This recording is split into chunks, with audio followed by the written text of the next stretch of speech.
name is Mayo. I'm the Executive Director of the Jersey City Housing Authority, and I want to thank Bob for talking about environmental justice, because that's what I'm here to talk about.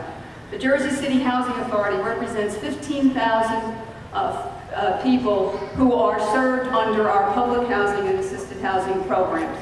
Many of our residents live in close proximity to the proposed gas line. Unfortunately, this would not be the first time that our public housing residents get exposed to brownfield and contaminated sites. You can look at 800, and for many years, those residents lived right across the street from the PJP landfill, which thankfully now is being remediated, and we, because of the federal government, were able to obtain a $10 million grant to continue with revitalization efforts at 800.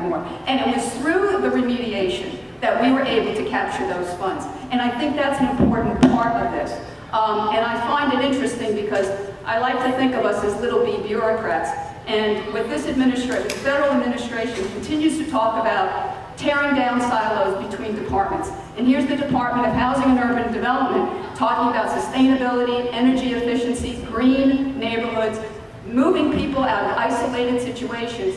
And yet now we have the federal government through the Department of Energy and through other departments talking about a proposed gas pipeline.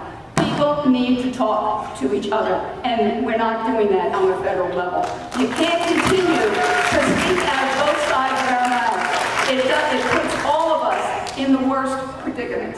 So, I urge you to deny this application, to think of the money that has been generated because of the remediation that has been done throughout Jersey City.